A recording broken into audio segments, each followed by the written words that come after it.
Peter Pan, Chapter 2, The Shadow. Mr. Starling screamed, and, as if in answer to a bell, the door opened and Nana entered, returned from her evening out.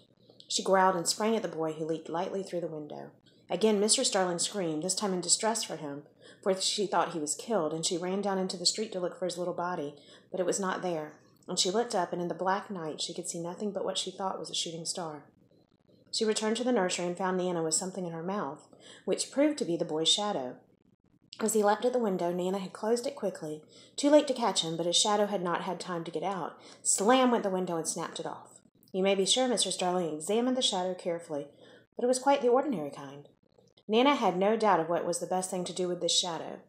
She hung it out the window, meaning, he is sure to come back for it. Let us put it here where he can get it easily, without disturbing the children. But unfortunately, Miss Darling could not leave it hanging out the window. It looked so like the washing and lowered the whole tone of the house. She thought of showing it to Mr. Darling, but he was totting up winter greatcoats for John and Michael, with a wet towel around his head to keep his brain clear, and it seemed a shame to trouble him. Besides, she knew exactly what he would say. It all comes of having a dog for a nurse. She decided to roll the shadow up and put it away carefully in a drawer until a fitting opportunity came for telling her husband. Ah me. The opportunity came a week later, on that never-to-be-forgotten Friday. Of course, it was a Friday. I ought to have been especially careful on a Friday, she used to say afterwards to her husband, while perhaps Nana was on the other side of her holding her hand. No, no, Mr. Darling always said, I'm responsible for it all. I, George Darling, did it. Mea culpa, mea culpa. He had had a classical education.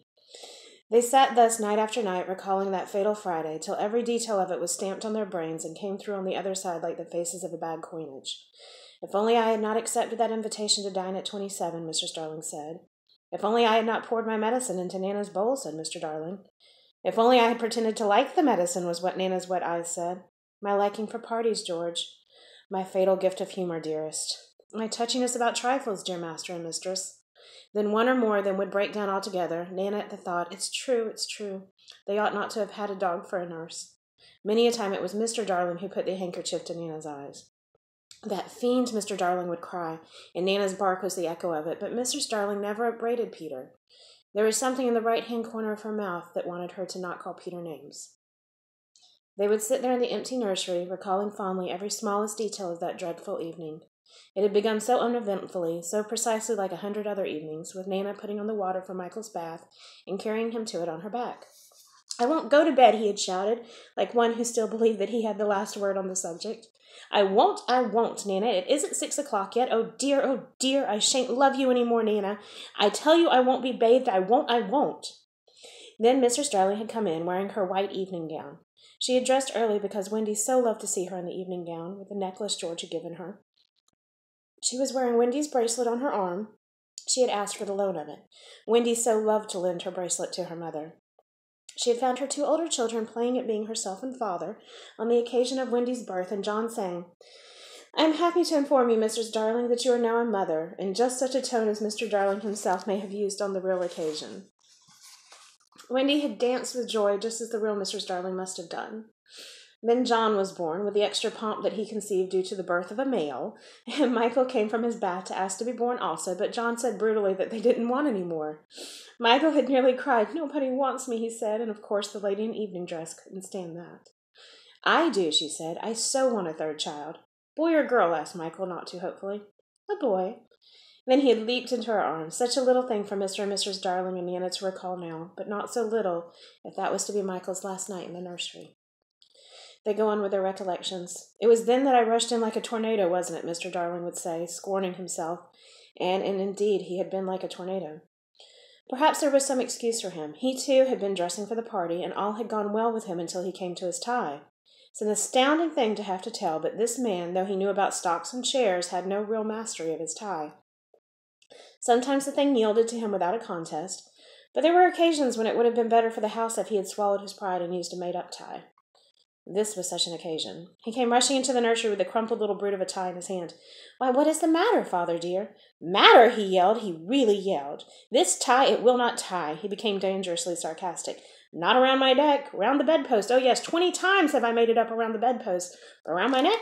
No. Oh, dear, no. Begs to be excused. He thought Mrs. Darling was not sufficiently impressed, and he went on sternly. I warn you of this, Mother, that unless this tie is around my neck, we won't go out to dinner tonight. And if I don't go out to dinner tonight, I never go to the office again. And if I don't go to the office again, you and I starve, and our children will be flung into the streets. Even then, Mrs. Darling was placid. Let me try, dear, she said, and indeed that was what he had come to ask her to do, and with her nice cool hand she made his tie for him, while the children stood around to see their fate decided. Some men would have resented her being able to do it so easily, but Mr. Darling was far too fine a nature for that. He thanked her carelessly and at once forgot his rage, and in another moment was dancing around the room with Michael on his back. How wildly we romped, said Mrs. Darling, now recalling it. Our last romp, Mr. Darling groaned. Oh, George, do you remember Michael suddenly said to me, How did you get to know me, Mother? I remember.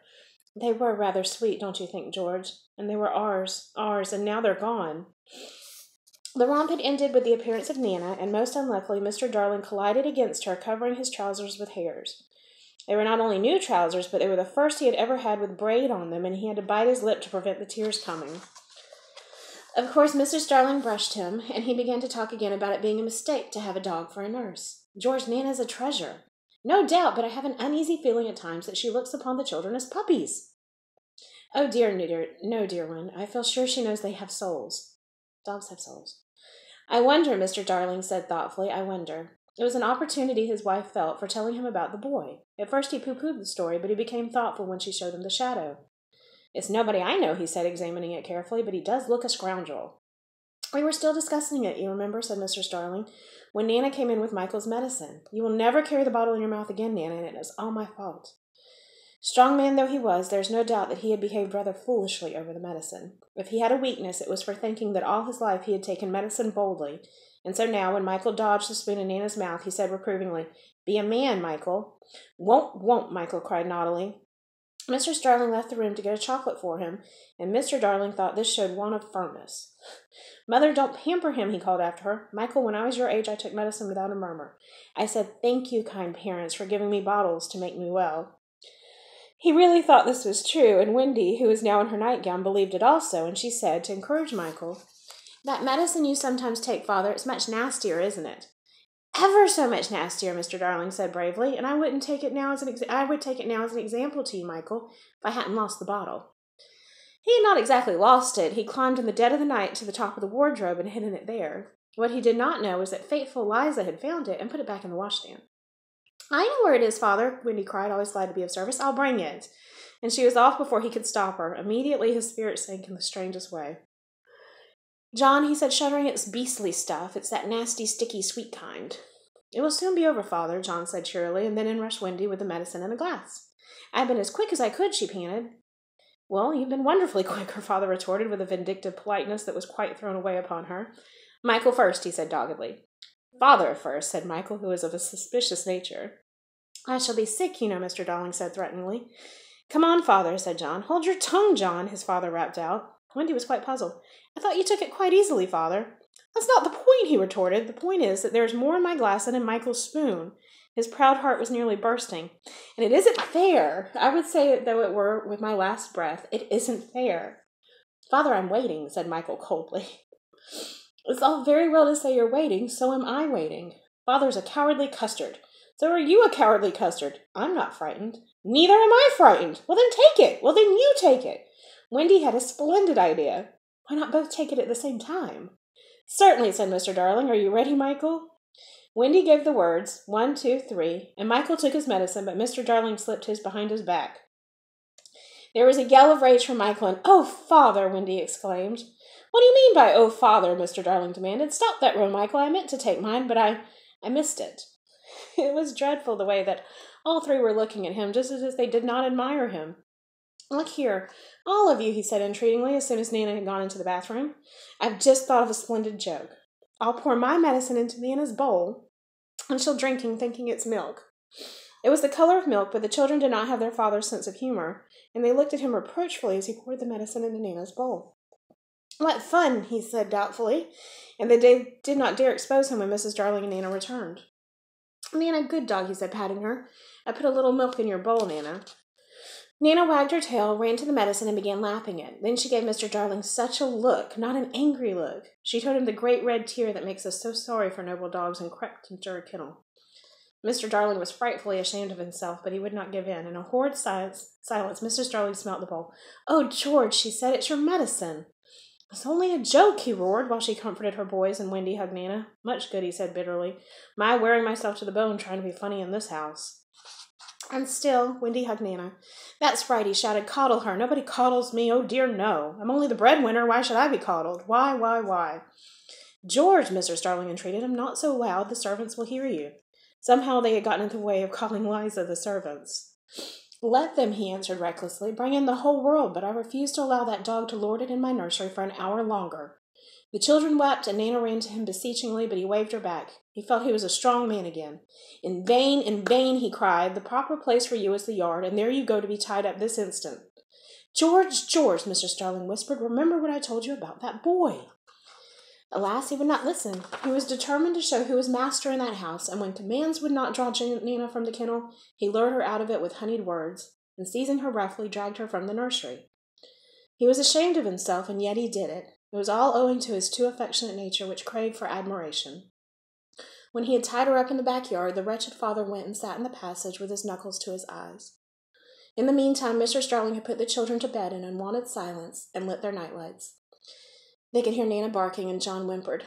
"It's because he's chaining her up in the yard," but Wendy was wiser. "That's not Nana's unhappy bark," she said, little guessing what was about to happen. "That's her bark when she smells danger." "Danger? Are you sure, Wendy?" "Oh, yes." Mrs. Darling quivered and went to the window. It was securely fastened. She looked out, and the night was peppered with stars. They were crowding round the house, as if curious to see what was to take place there. But she did not notice this, nor that one or two of the smaller ones winked at her. Yet a nameless fear clutched at her heart and made her cry, "Oh, how I wish that I wasn't going to a party tonight." Even Michael, already half asleep, knew that she was perturbed, and he asked, "Can anything harm us, Mother, after the night lights are lit?" "Nothing, precious," she said. "They are the eyes a mother leaves behind her to guard her children." She went from bed to bed, singing enchantments over them, and little Michael flung his arms around her. "Mother," he cried, "I'm glad of you." They were the last words she was to hear from him for a long time. Number 27 was only a few yards distant, but there had been a slight fall of snow, and Father and Mother Darling picked their way over it deftly not to soil their shoes. They were already the only persons in the street, and all the stars were watching them. Stars are beautiful, but they may not take an active part in anything. They must just look on forever. It's a punishment put on them for something they did so long ago that no star knows now what it was. So the older ones have become glassy-eyed and seldom speak. Winking is the star language. But the little ones still wonder. They're not really friendly to Peter, who has a mischievous way of stealing up behind them and trying to blow them out. But they are so fond of fun that they were on his side tonight and anxious to get the grown-ups out of the way. So as soon as the door of 27 closed on Mr. and Mrs. Darling, there was a commotion in the firmament, and the smallest of all the stars in the Milky Way screamed out, "Now, Peter!"